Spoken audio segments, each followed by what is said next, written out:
Queridos e amados irmãos, eu desejo vos cumprimentar com a paz de nosso Senhor e de nosso Salvador, Jesus Cristo. Eu dou graças a Deus por esta oportunidade, por este privilégio de mais uma vez me colocar aqui para trazer-vos mais um vídeo mensagem. Eu glorifico a Deus por esta noite, glorifico a Deus pela vida, glorifico a Deus pela oportunidade de poder encontrar-me aqui.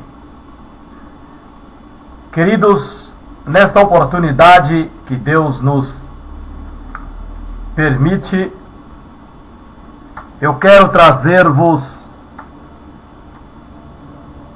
um assunto concernente à revista da nossa escola dominical. Eu quero nesta oportunidade deixar registrado mais uma vez as razões pelas quais eu não frequentarei mais escola dominical.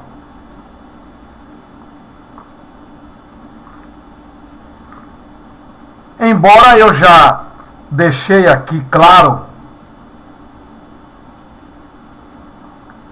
mas eu quero nesta oportunidade salientar as razões que me levou a registrar o primeiro registro aqui e fortificá-lo com este segundo registro do porquê que eu não frequento mais escola dominical. Para tanto, eu quero ler um versículo que encontra-se na palavra de Deus, no Evangelho de Jesus Cristo, segundo escreveu São João, no capítulo de número 5, versículo de número 39, que diz assim: examinai as Escrituras, porque vós cuidais ter nelas a vida eterna, e são elas que de mim testificam. Repetindo, examinais as Escrituras, porque vós cuidais ter nelas a vida eterna, e são elas que de mim testificam. Glória a Deus. E como sempre, Gálatas 4, versículo 16: fiz-me acaso vosso inimigo dizendo a verdade? Fiz-me acaso vosso inimigo dizendo a verdade? Glória a Deus. Mas o versículo mesmo por tomar por base é o versículo do Evangelho de Jesus Cristo, segundo escreveu João, capítulo 5, versículo 39. Gálatas 4,16 é para tão somente complementar os versículos. Como disse, só para conscientização de que falar a verdade não é fazer inimigo. Mas como não gostam da verdade, então acaba nos tendo como o seu inimigo. Por isso que em todas as leituras que eu faço, eu cito Gálatas 4, versículo 16, só para complementar os versículos que eu vier a ler. Para ver se incute nos crentes que falar a verdade, mesmo que nos doa, mesmo que essas verdades faladas vêm contra o que nós gostaríamos de ouvir, não faz aquele que fala a verdade nosso inimigo. Mas, lamentavelmente, muitos crentes nos têm tido como seus inimigos, por falarmos a verdade contra aquilo que muitos crentes praticam de errado, mas não quer que ninguém fale contra. E, lamentavelmente, muitos pastores de igreja estão inseridos neste dizer que ora estou dizendo aqui. Que, lamentavelmente, pastores que não gostam da verdade, porque a verdade, muitas das vezes, choca com o modo de vida mundano, vaidoso, carnal, sensual, depravado, que muitos de seus familiares, esposa, filhos, vivem na igreja. E eles não querem que se toque nesses assuntos, porque acaba comprometendo a reputação do pastor, como marido e como pai. Então ele nos retalia, nos hostiliza, nos tem como um inimigo seu, que muitas das vezes as suas pregações, embora visa dar a entender que é uma mensagem de abrangência para toda a igreja, mas na verdade é somente para aquele irmão desafeto do pastor por dizer a verdade na igreja.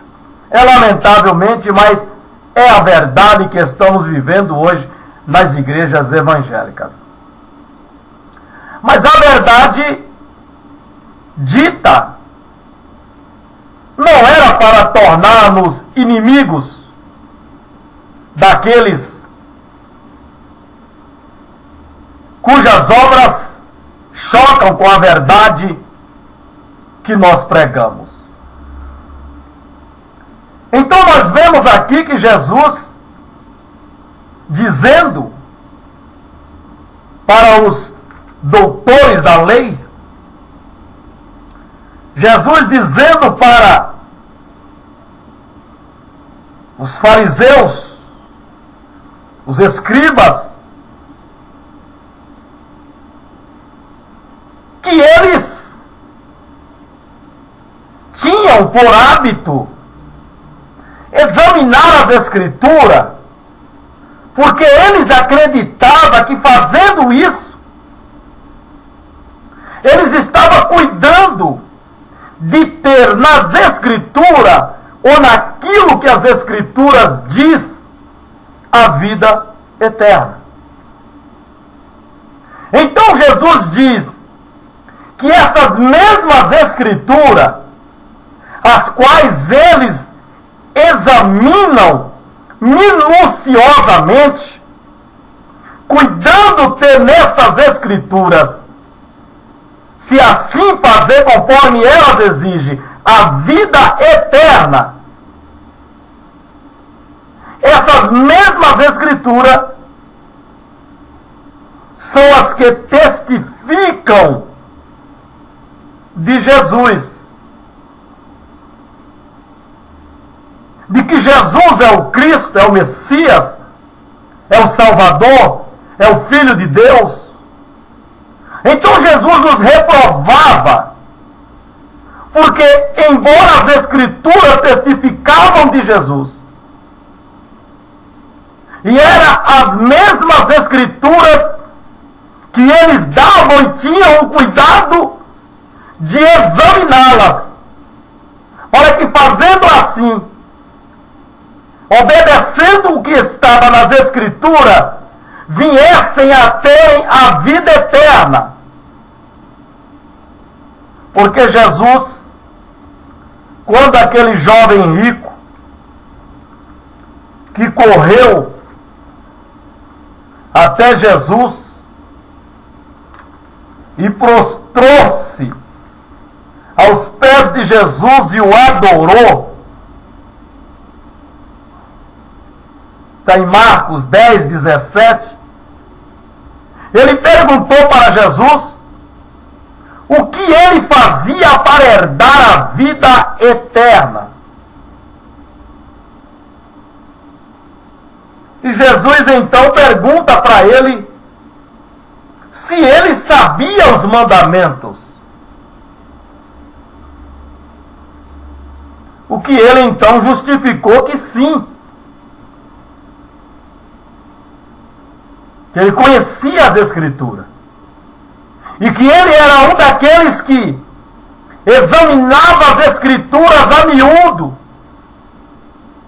cuidando que fazendo assim ele obteria a vida eterna, porque são estas Escrituras que testificam de Jesus, de quem é Jesus, o que Jesus fez, faz e pode fazer por aqueles que nele crê. Mas que lamentavelmente nós conhecemos o desfecho da história. Que conhecer as Escrituras e não desapegar da vida velha, das coisas mundanas, não vale nada, não adianta para nada, não serve para nada. Mas aqui no versículo em apreço, eles cuidavam em examinar as Escrituras, porque fazendo assim, eles criam que teriam a vida eterna.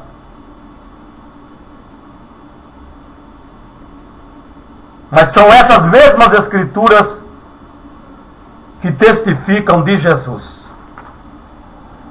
Pois bem, e examinando as Escrituras, que nós vamos conhecendo o que é de Deus e o que não é de Deus. Quando é Deus que está falando e quando não é Deus que está falando. Quando é o diabo que está falando ou quando é o homem que está falando.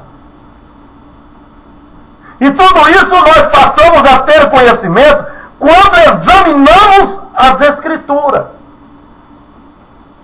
Por isso que nós temos que examinar as Escrituras. Nós temos que estar analisando as Escrituras.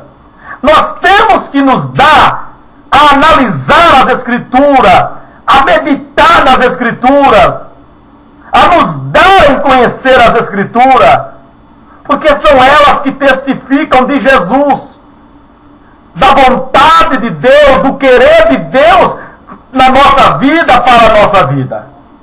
Toda a vontade soberana de Deus, tudo aquilo que Deus quer de nós, está nas Escrituras.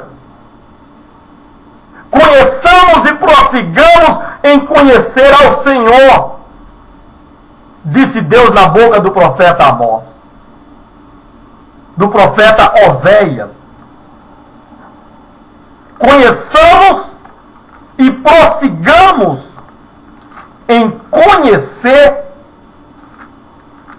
ao Senhor.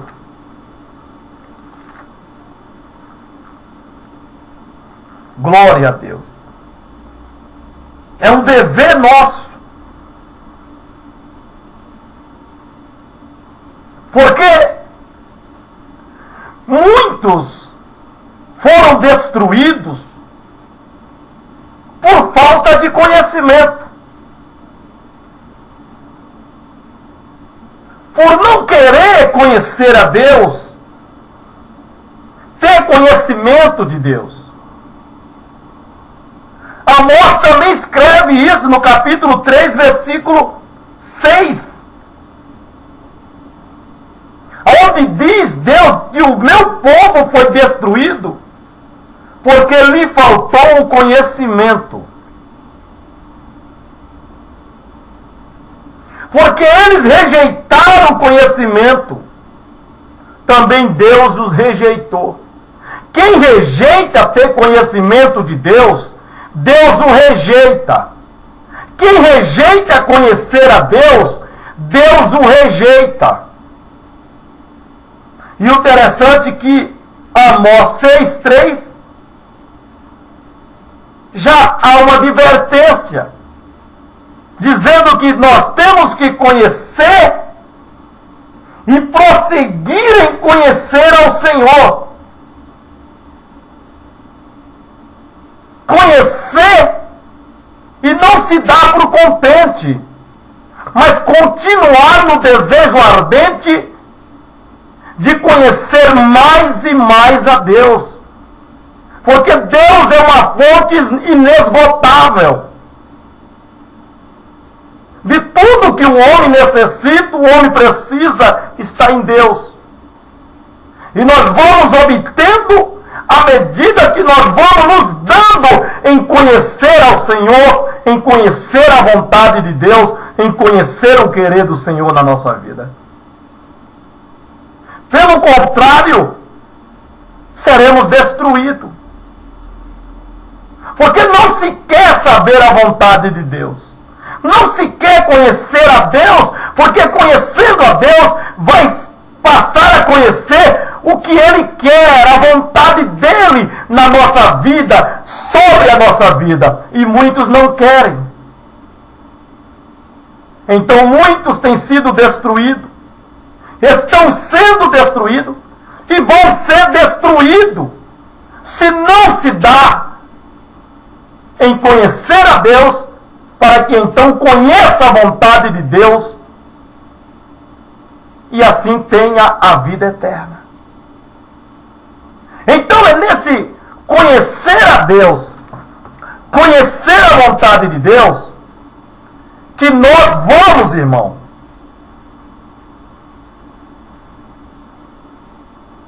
andando e vamos separando o joio do trigo. Mas parece que alguns pastores, alguns irmãos não querem assim. E na revista da escola dominical desse terceiro trimestre, ora, na escola, o que é a escola? Para que serve a escola? O que fazemos na escola dominical? Aprendemos, ensinamos, contestamos, nos opomos contra, isso de uma forma democrática,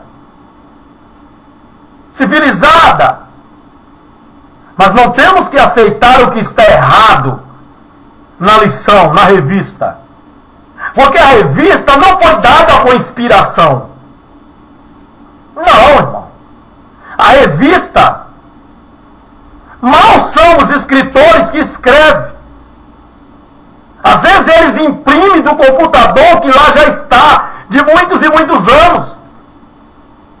Que as nossas lições, elas são repetitivas. Só muda o tema. Muda o comentarista.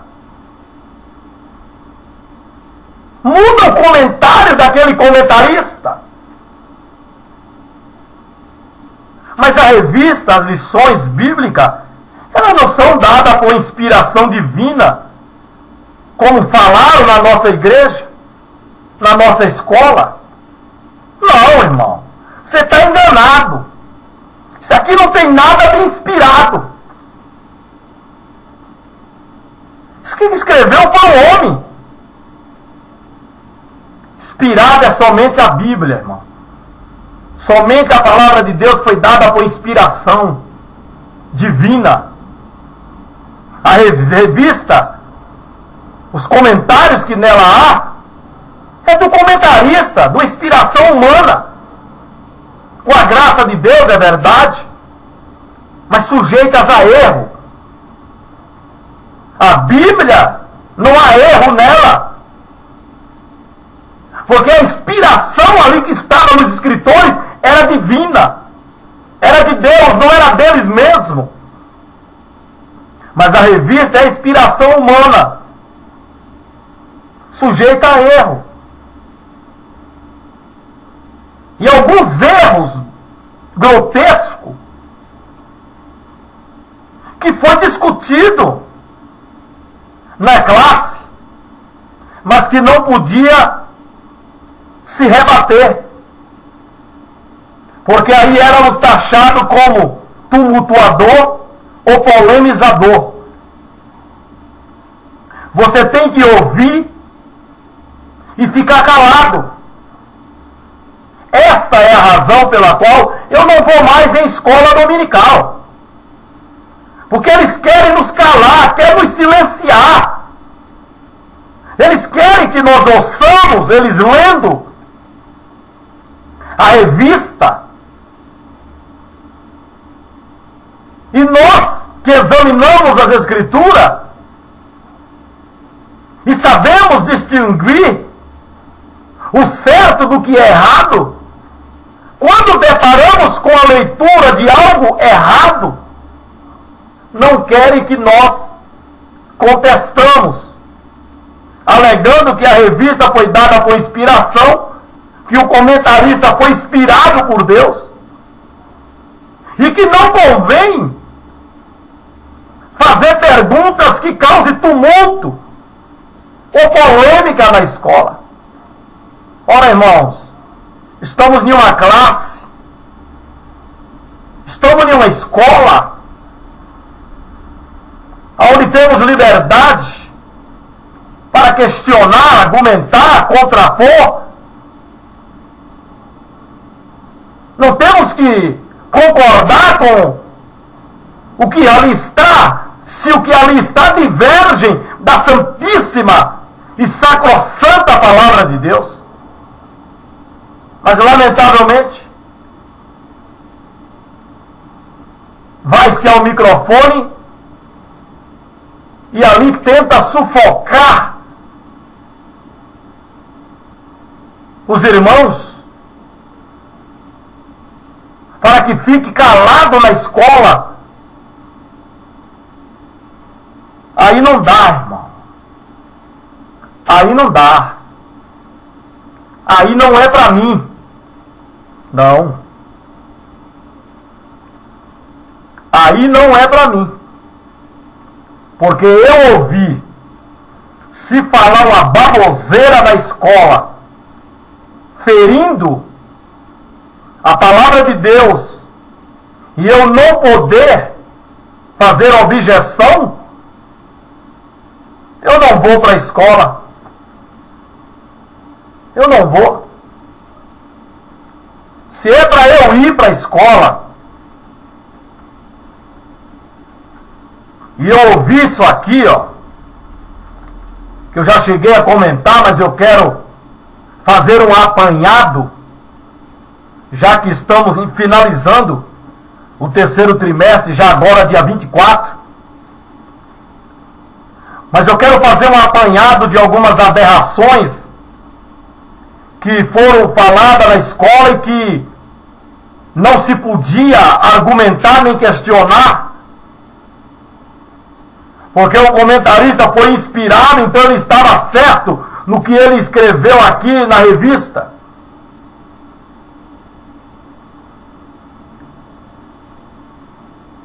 Então eu quero aqui fazer um apanhado. E você vai entender o porquê que eu não vou mais para a escola dominical. Por que eu não estarei mais em escola dominical? Aí você vai entender a razão, o porquê. Ora, na lição de número 6, a pecaminosidade humana e a sua restauração a Deus, do dia 6 de agosto de 2017.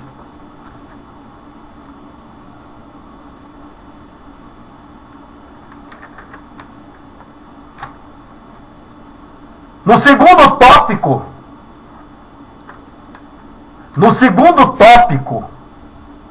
no primeiro subtópico do segundo tópico, onde diz o pecado no céu. Veja bem, se isso é para dar comentário, polêmica ou não. Segundo tópico, no primeiro subtópico do segundo tópico, origem do pecado, o pecado no céu. É isso que diz o comentarista. Foi lá que tudo começou. Veja bem, o pecado já havia sido introduzido no universo quando Adão e Eva foram criados. Antes de acontecer na terra, o pecado se originou no céu pelo mau uso do livre arbítrio. Você quer que eu ouça o professor ler a revista na escola dominical, falando que o pecado teve origem no céu de Deus, e eu fique calado, sem tecer a minha opinião? Você quer que eu ouça isso e não faça nenhum comentário na escola defendendo o céu? Porque eu tenho que considerar que o comentarista, ele foi inspirado. O pecado teve origem lá no céu de Deus. Querendo dizer que o próprio Deus foi pego de surpresa. Que o próprio Deus não preveu esse acontecimento. Que ele foi surpreendido quando Deus se deu conta, a bagunça já estava feita no céu, que o céu foi contaminado pelo pecado de Lúcifer, o anjo de luz, o querubim ungido. É isso que está querendo dizer? É isso que se foi ensinado para milhões e milhões na escola dominical? De que nem mesmo Deus foi capaz de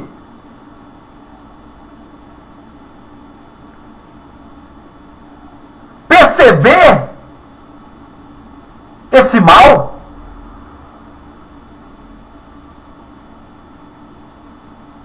Quando na verdade, irmão, nós sabemos que não foi assim. Não foi no céu.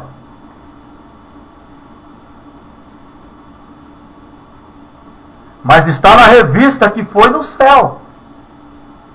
E quando fala que foi no céu, subentende-se que foi lá na morada de Deus. Que foi lá onde Deus foi pego de surpresa. Porque Deus não é onisciente. Ele não sabe das coisas antes mesmo de acontecer. Por isso ele foi surpreendido. O anjo estava planejando tudo e Deus não teve conhecimento. Mas nós sabemos, irmão, mas nós não podemos na escola rebater. Temos que aceitar que o pecado se originou no céu. dando a entender que nem Deus escapou, nem a casa de Deus escapou de ser corrompida pelo pecado.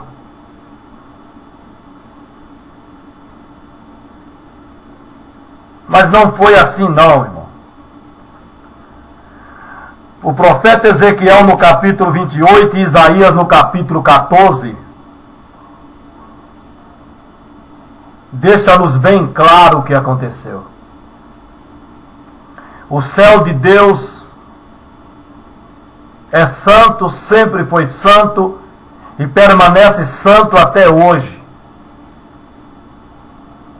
Se nós formos ler Ezequiel 28, 12 a 15, você vai ver aonde estava o querubim ungido. Ele estava no jardim, no Éden. Lugar que Deus criou para ele. Ungiu ele dentre os demais querubins para protetor, para proteger.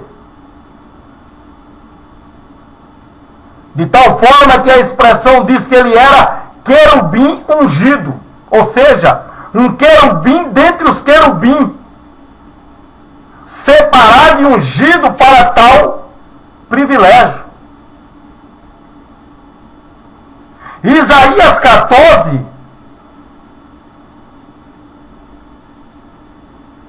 numa consonância com Ezequiel, fala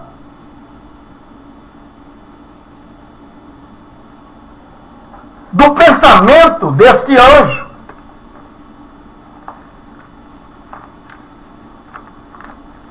Daquilo que ele estava planejando no seu coração. Enquanto Ezequiel fala do lugar que ele estava,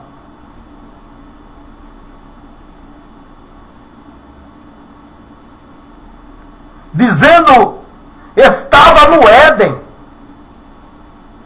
jardim de Deus. Toda pedra preciosa era a tua cobertura.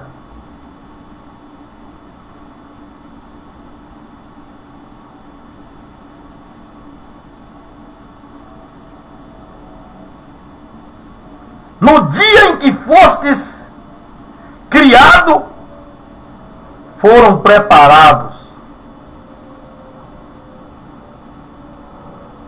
Tu eras querubim ungido para proteger.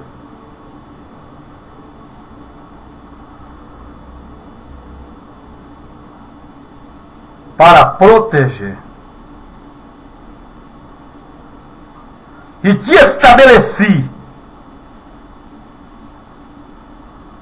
no Monte Santo de Deus estavas, no meio das pedras afogueadas andavas.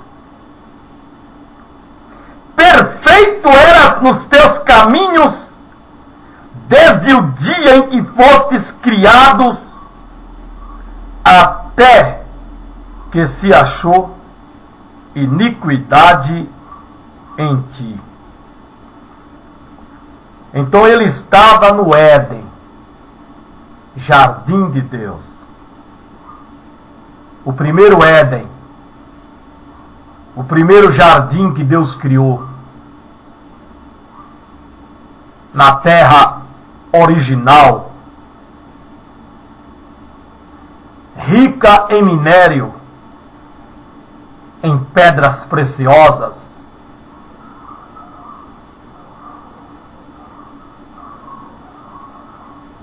Era lá que estava esse querubim. Então Ezequiel fala do lugar dele, fala de onde ele estava.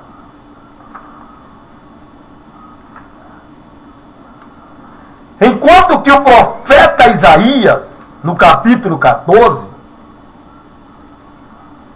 fala da queda deste querubim.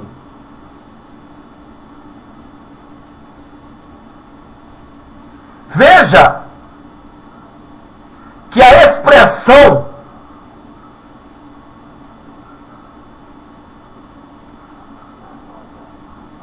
caístes do céu, ó estrela da manhã, filha da alva.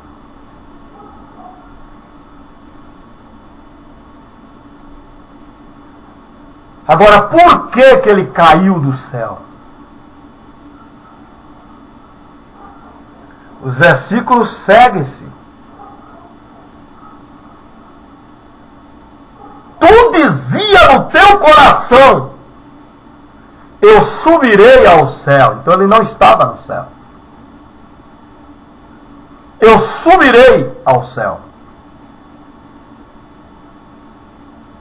Acima das estrelas de Deus, exaltarei o meu trono, e no monte da congregação me assentarei, da banda dos lados do norte. Subirei acima das mais altas nuvens, e serei semelhante ao Altíssimo.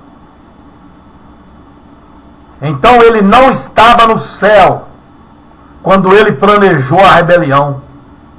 Ele estava no jardim, lá no Éden. Por isso a expressão subirei.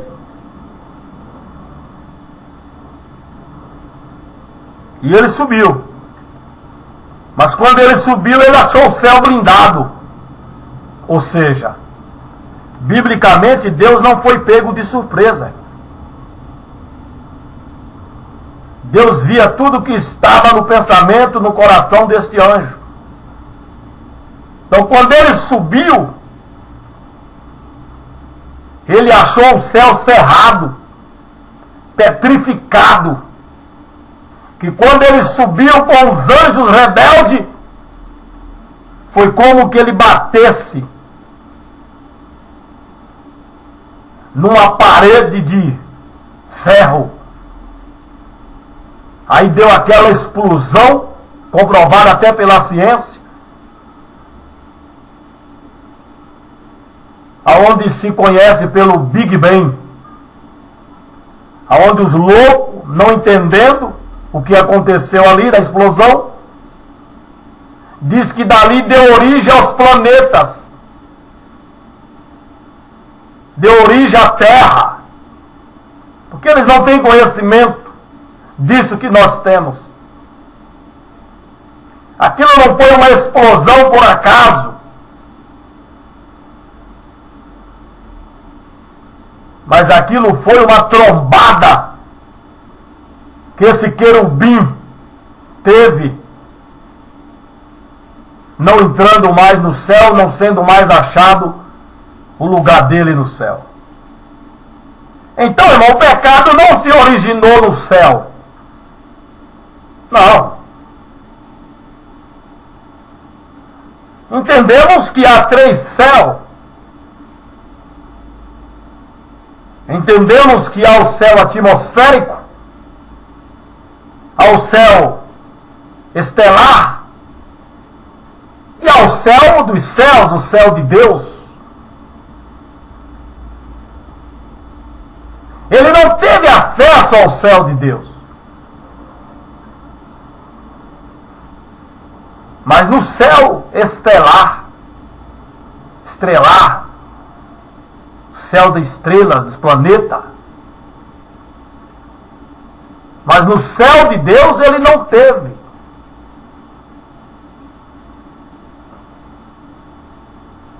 Mas o pecado originou-se no coração dele quando ele estava no Éden.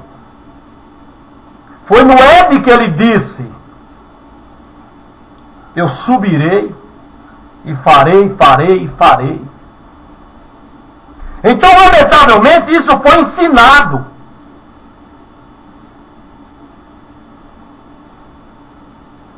Mas não podíamos falar absolutamente nada para não contrariar o escritor, porque ele foi inspirado por Deus para escrever isso aqui. É lamentável, é lastimável isso.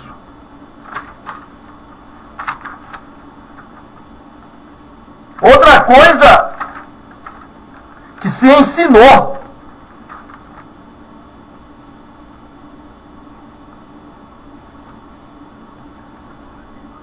que não se podia também contestar. O comentarista diz que não há diferença entre prostrar-se e adorar. Ele diz que não há diferença entre servir e adorar. Diz que é a mesma coisa.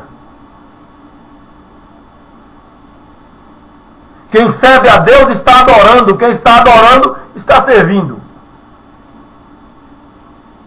Quem se prostra está adorando, quem adora está prostrado. E isso não é verdade, irmão. Não é verdade. São duas coisas diferentes. A pessoa pode se prostrar diante de Deus e não adorar a Ele.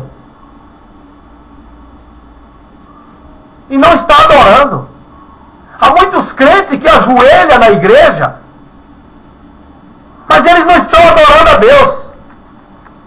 Tem muitos crentes que ajoelham, estão prostrados, caiu-se de joelho, mas eles estão conversando, estão no celular dentro da igreja, estão vendendo produtos, revista de avó aberta, produtos Natura, estão conversando, eles estão prostrados, mas não estão adorando. Não estão adorando.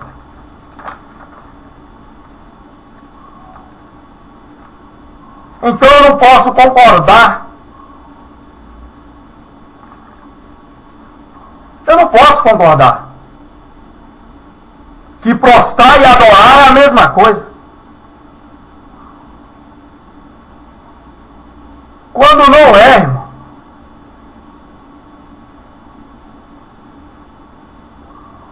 Você pode estar prostrado e não estar adorando a Deus.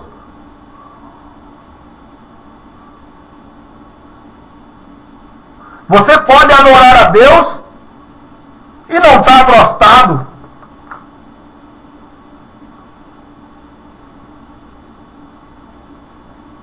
Mas não podemos falar nada, né?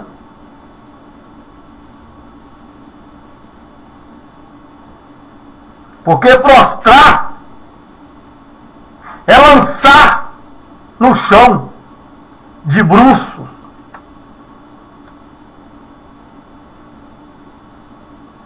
Isso é prostrar.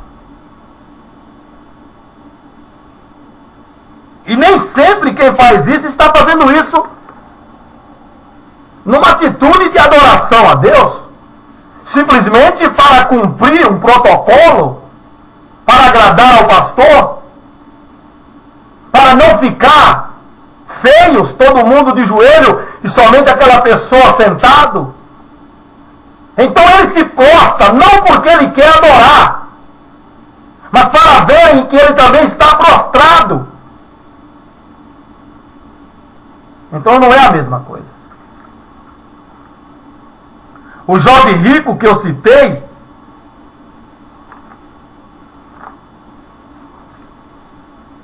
de Marcos 10,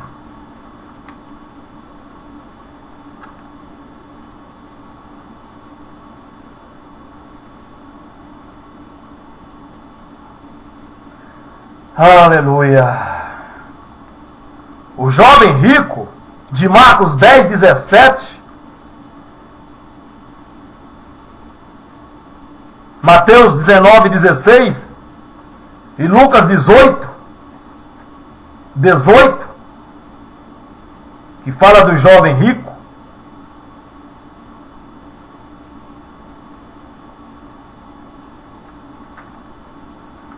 Lucas já fala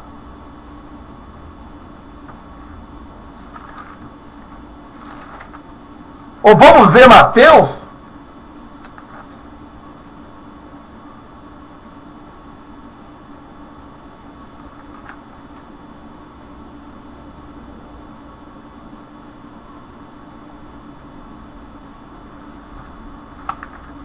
O Evangelho de Lucas, no capítulo 18, versículo 18,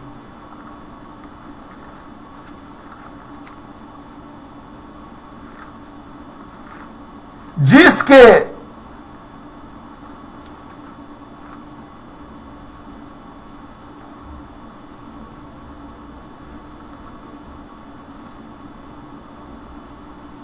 um certo príncipe,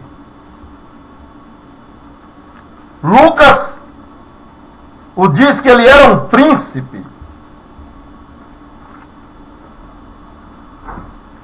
Marcos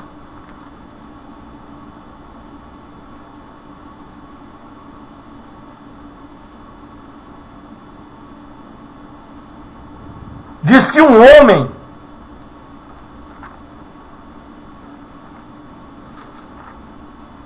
e Mateus 19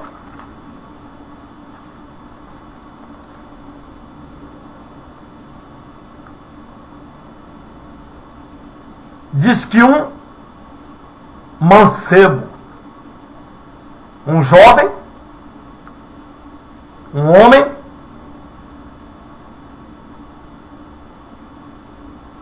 e um príncipe.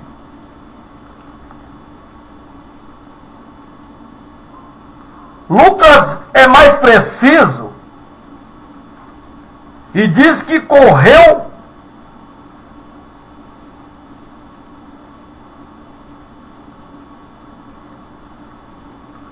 ou é Marcos que é mais preciso? Diz que o jovem correu para ele e prostrou-se.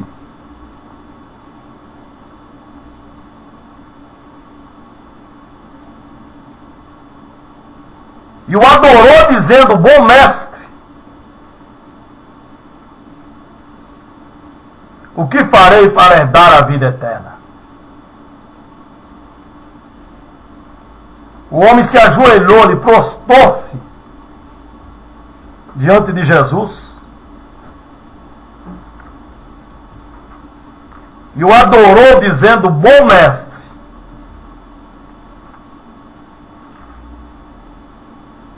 Então não é a mesma coisa. Prostrar e adorar, adorar e prostrar são duas coisas diferentes. Servir e adorar, adorar e servir são duas coisas diferentes. Não é a mesma coisa, irmão. O cara pode estar servindo a Deus com seu dinheiro, com sua fazenda, e não está adorando a Ele. Há tantas pessoas que servem a igreja, servem ao reino de Deus, contribuem financeiramente, mas não adora a Deus. Não adora a Deus. Então não é a mesma coisa. Não me venha fazer ouvir isso e ficar calado. Outra coisa que foi dito,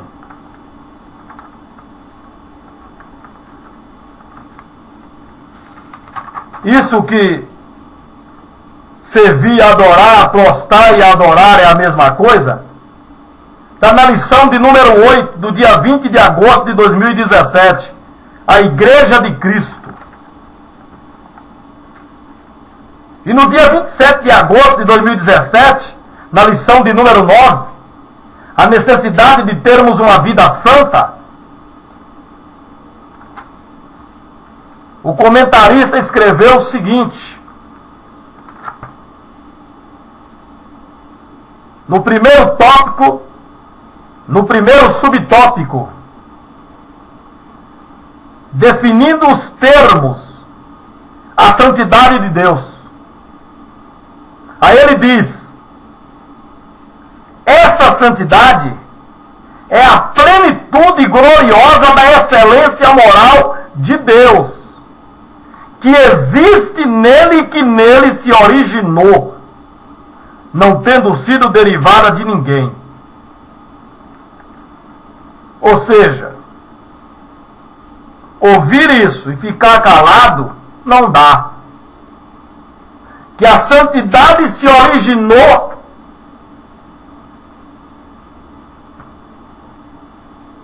em Deus.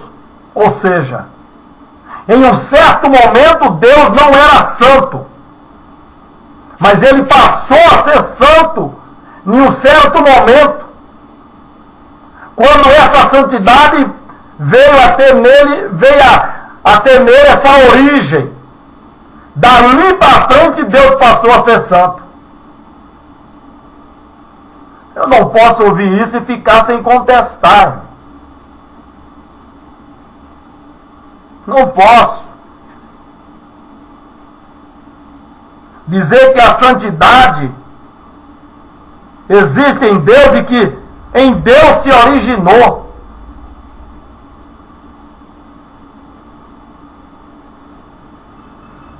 Ou seja, a santidade, Deus é mais velho do que a santidade.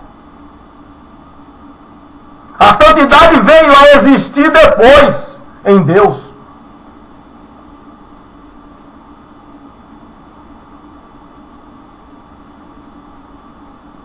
Porque quando eu digo que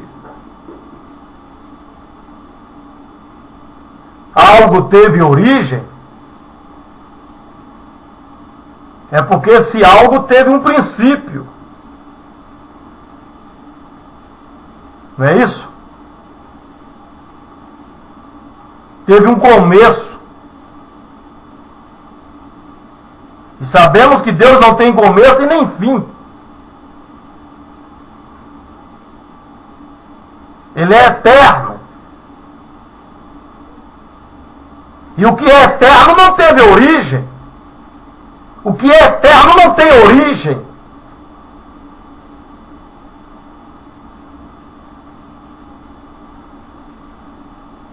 Ou estou enganado? É lamentável, irmão. O que nós ouvimos, o que se ensina nas escolas bíblicas dominicais, e não se pode rebater, não se pode questionar, argumentar, porque você é taxado de polemizador e de tumultuador. Mas está escrito. Dá-se a entender que em certo momento Deus não era santo, até que ele deu origem a essa santidade, e ele passou então a ser santo.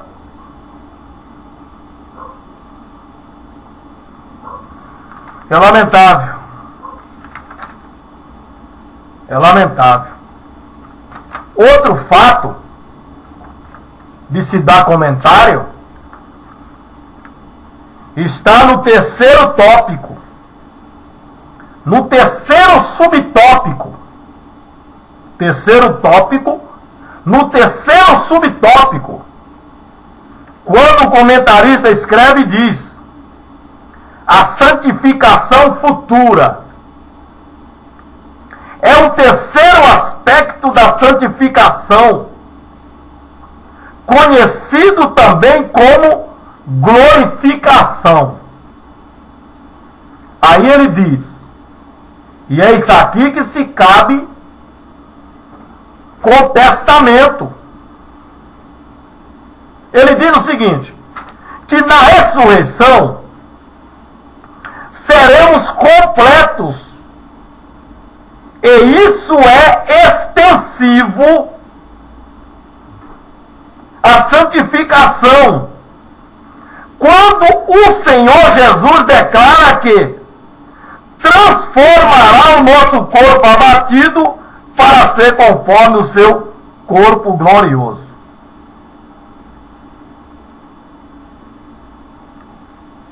Eu vou ler novamente para você entender. Na ressurreição é que seremos completos. E isso é extensivo à santificação. Ou seja, só seremos completos em santidade na ressurreição. É na ressurreição, é quando ressuscitarmos, que nós seremos completos em santidade.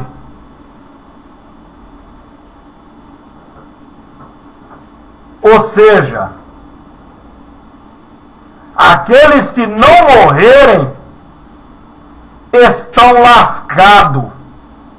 Desculpe a expressão, mas é essa que cabe aqui. Se você não morrer para ressuscitar, e você então adquirir essa plenitude da santidade, você está lascado. Porque é na ressurreição que nós vamos ser completos em santificação, para sermos então glorificados a encontrar o Senhor nos ares. Quem não morrer está lascado, não vai adquirir essa plenitude da santificação.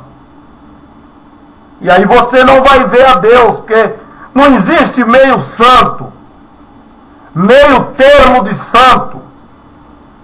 Não existe isso.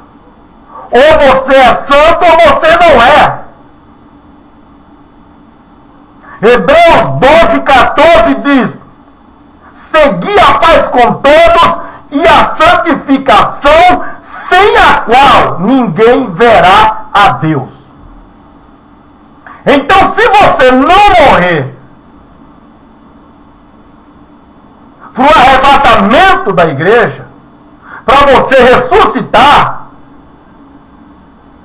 você não vai ser santificado na plenitude.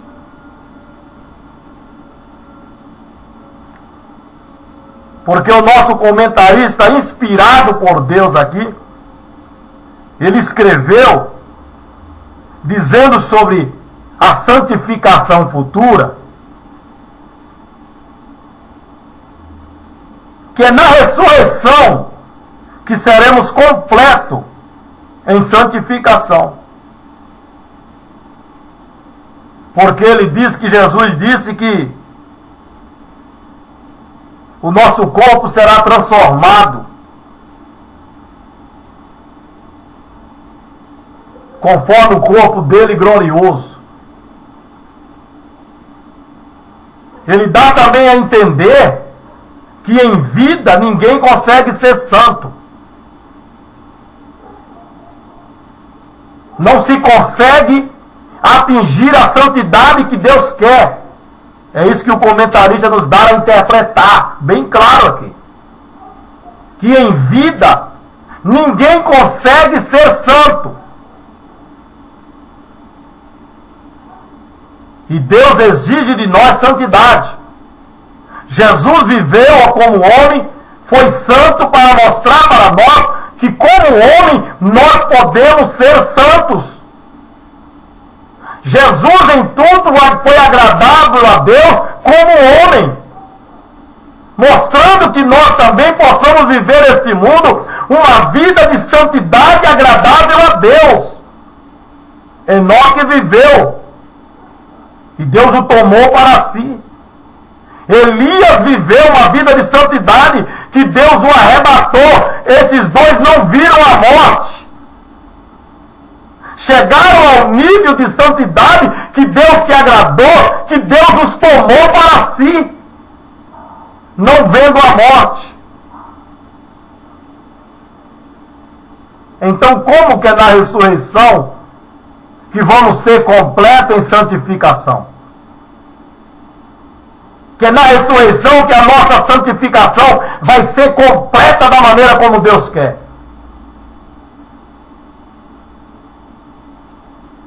Se você morrer, irmão, sem santidade, você está lascado. Se você morrer sem santidade, você vai para o inferno. Se você morrer sem se santificar no sangue de Jesus, você vai para o inferno. Você não vai ressuscitar para adquirir, pós-ressurreição, a santificação que Deus quer, não. De maneira nenhuma, não se engane. Vivamos uma vida de santidade agora, aqui. Se morremos, morremos em santidade, para que quando ressuscitarmos, ressuscitemos santos. E não para ser santificado. Ninguém vai ressuscitar, irmão, para ser santificado. Jesus disse em João,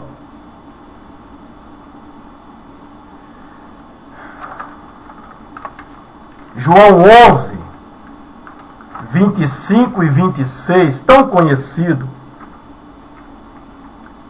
onde ele diz: eu sou a ressurreição e a vida. Quem crê em mim, ainda que esteja morto, viverá. Ou seja, todos quantos morreram crendo em Jesus. Não é que há possibilidade de crer em Jesus morto. Não. A expressão do versículo não é essa, irmão. Quem crê em mim, ainda que esteja morto, não está querendo dizer que os mortos podem crer em Jesus, não. Mas está falando daqueles que morreram crendo em Jesus. Estão mortos, mas creram em vida em Jesus. Ressuscitarão. E aqueles que estão vivos e creem em Jesus não morrerão. Essa é a expressão correta do versículo. Eu sou a ressurreição e a vida. Quem crê em mim, quem morreu crendo em mim, ainda que esteja morto, mas creram em mim em vida, ressuscitarão. E todos quanto vivem e crê em mim, não morrerão.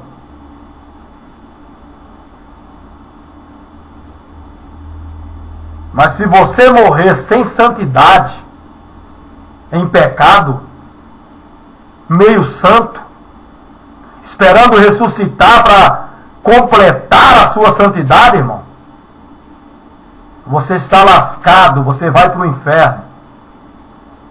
Então viva a vida de santidade agora. Na primeira epístola de Pedro, no capítulo 1, versículo 15 e 16, onde Pedro escreveu, Jesus dizendo: mas como é santo aquele que vos chamou, sede vós também santos em toda a maneira de viver. Em toda a maneira de viver. E Paulo, escrevendo aos Tessalonicenses no capítulo 5, na primeira epístola, no capítulo 5, versículo 23, ele diz: o mesmo Deus de paz vos santifique em tudo. Aí ele diz qual é o tudo em que o homem tem que ser santificado por Deus. Aí ele diz: e todo o vosso espírito, e alma, e corpo, seja plenamente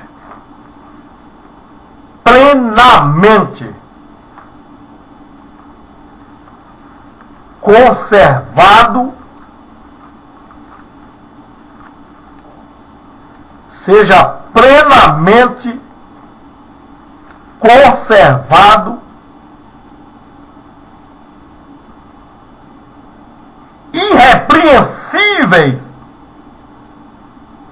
espírito irrepreensível alma irrepreensível, corpo irrepreensível, irrepreensíveis para a vinda de nosso Senhor Jesus Cristo. Mas como é santo aquele que vos chamou, sede vós também santos em toda espírito, alma e corpo, maneira de viver.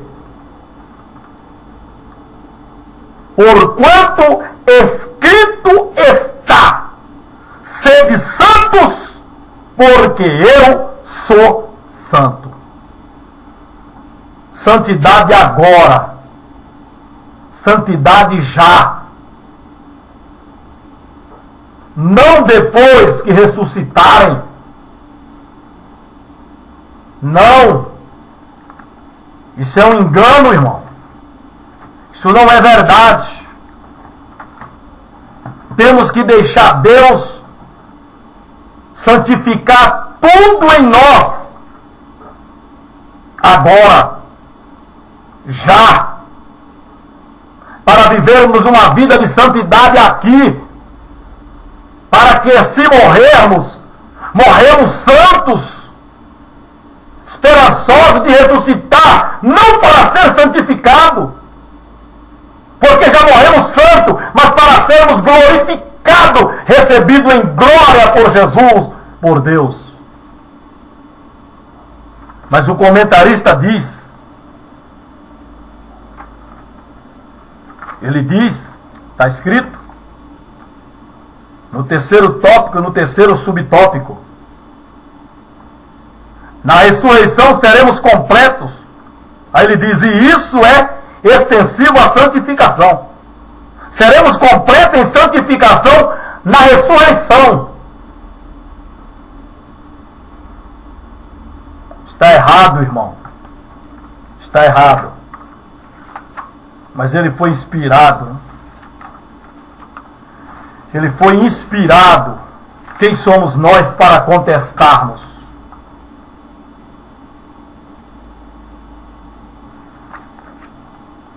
Na lição de número 11,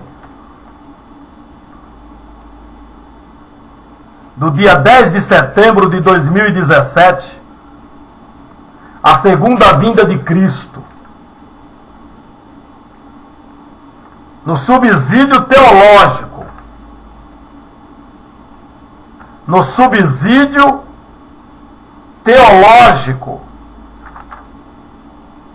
o comentarista diz o seguinte: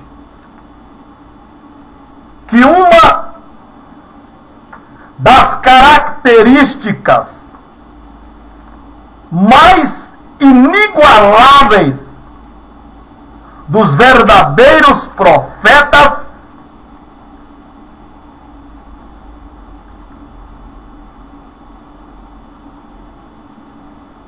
do Antigo Testamento era a habilidade que tinham de prever os eventos futuros com perfeita exatidão. Veja bem. Veja se eu tenho que concordar com isso. Veja. Uma das características, ou seja, entre tantas características que os profetas de Deus tinham, uma dentre muitas se destaca no entendimento do comentarista. E esta é inigualável, não se pode igualar. É que esses profetas tinham a habilidade, eles eram hábeis, hábil em prever os eventos futuros com perfeita exatidão. Era uma habilidade deles, veja bem. Era uma habilidade dos profetas. Eles tinham essa habilidade de prever os eventos futuros com perfeita exatidão. Ok? Era uma habilidade deles.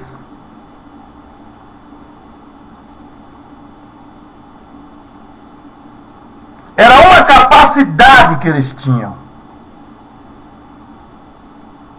Era uma inteligência que eles tinham. Está errado, irmão. Está errado. Os profetas de Deus, eles não tinham essa habilidade de prever o futuro. Não. Não era deles. Então não era uma habilidade. Porque Pedro, escrevendo na sua segunda epístola, no capítulo 1, no versículo 20 e o versículo 21, Pedro chama a atenção dizendo: sabendo primeiramente isto. Sabendo primeiramente isto, que nenhuma profecia da Escritura é de particular interpretação. Saiba primeiro isso. Nenhuma profecia das Escrituras é de particular interpretação. A interpretação das profecias não é de particularidade do homem. A interpretação das profecias não é de particularidade da pessoa que está falando. Primeiramente, saiba isso, irmão. Guarde bem isso em primeiro lugar. Que nenhuma interpretação, que nenhuma profecia da Escritura é de particular interpretação. Não. Que a profecia é coisas espirituais. E o homem natural não entende, não consegue interpretar. Mas as profecias, que são coisas espirituais, é interpretada por pessoas espirituais. Então não é uma particularidade da pessoa interpretar as profecias, porque elas não são do homem, elas não são da terra, elas são de Deus, são do céu. E as coisas de Deus, as coisas do céu, se interpretam espiritualmente. E segundo, fique sabendo por que nenhuma profecia da Escritura é de particular interpretação.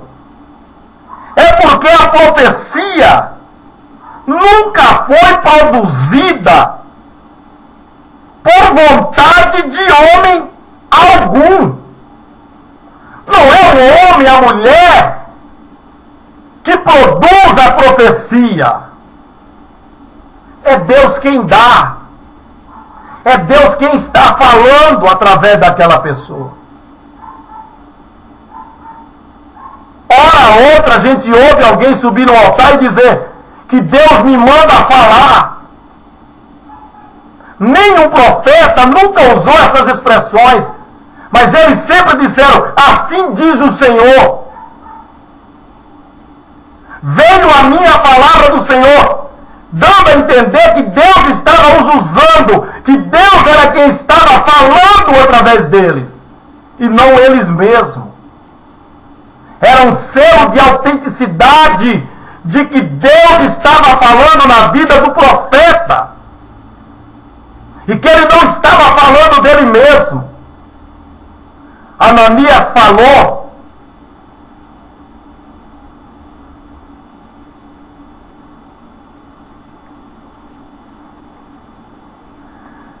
num debate com o profeta Jeremias, e Ananias morreu, porque ele profetizou que Deus não mandou. Ele profetizou dele mesmo em nome de Deus. Ele morreu.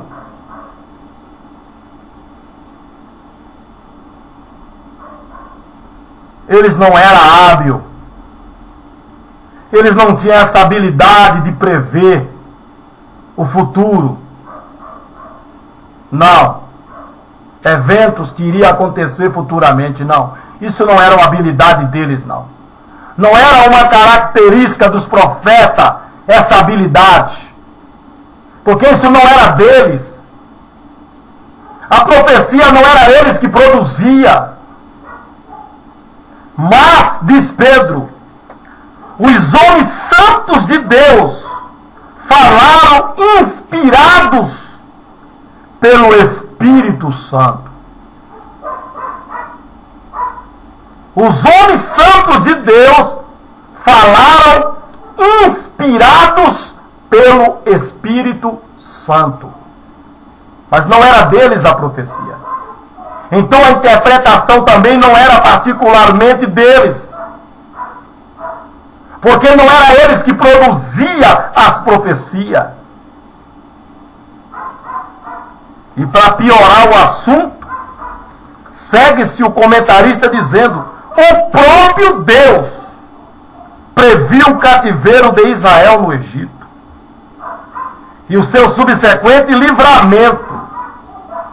Ou seja, os profetas tinham a habilidade de prever, e Deus também tinha essa habilidade de prever.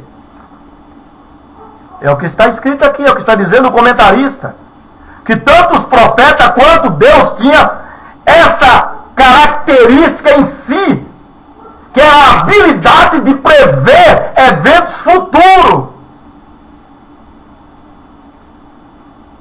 É lamentável, irmão. É lamentável. É lamentável. É de se lamentar o que a gente ouve na escola e não podemos refutar, não podemos contestar, porque somos chamados de tumultuador e de polemizador. É lamentável. É lamentável. Pois bem.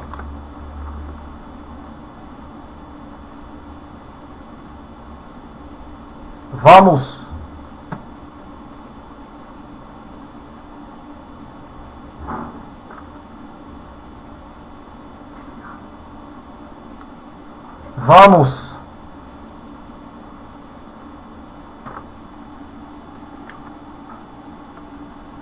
Vamos, irmãos, finalizar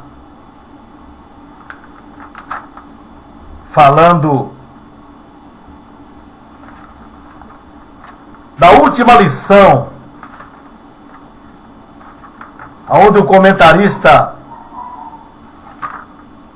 no terceiro tópico, no quarto subtópico, terceiro tópico, no quarto subtópico da lição de número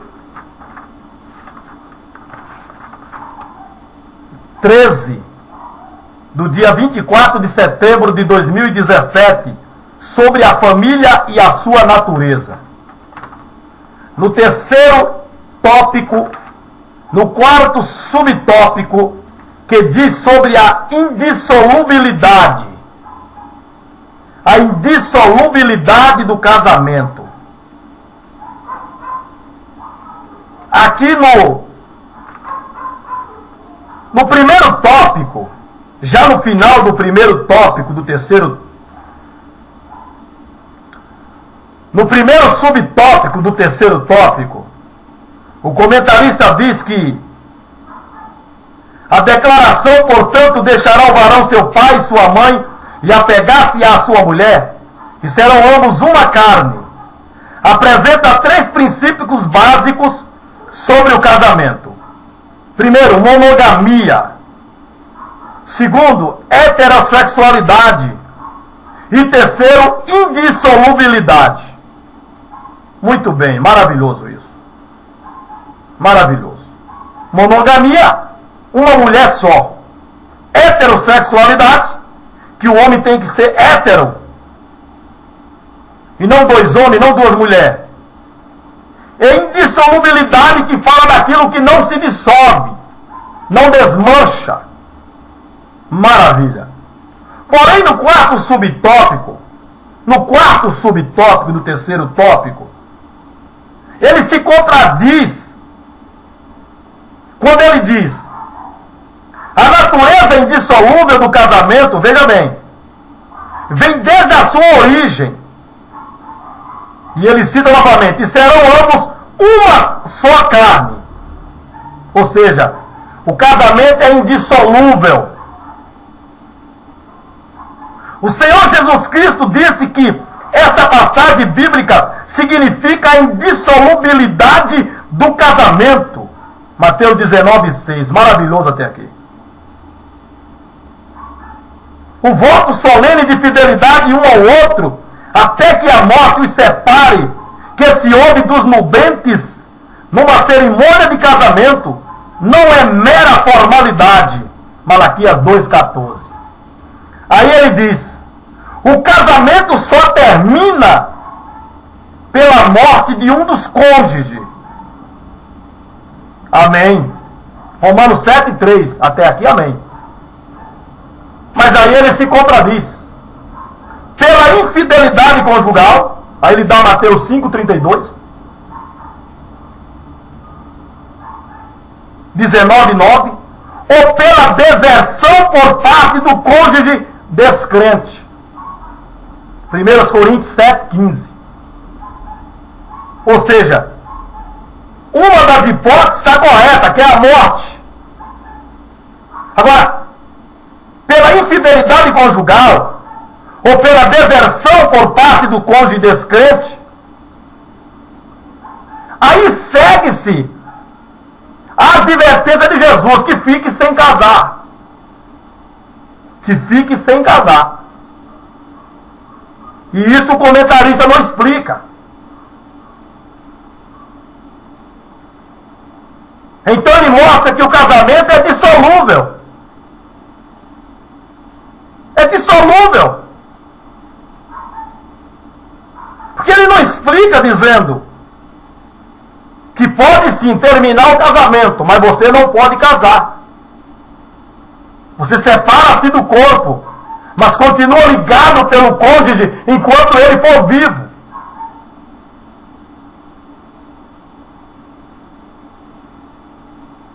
Aí eu pergunto: o casamento é dissolúvel ou indissolúvel?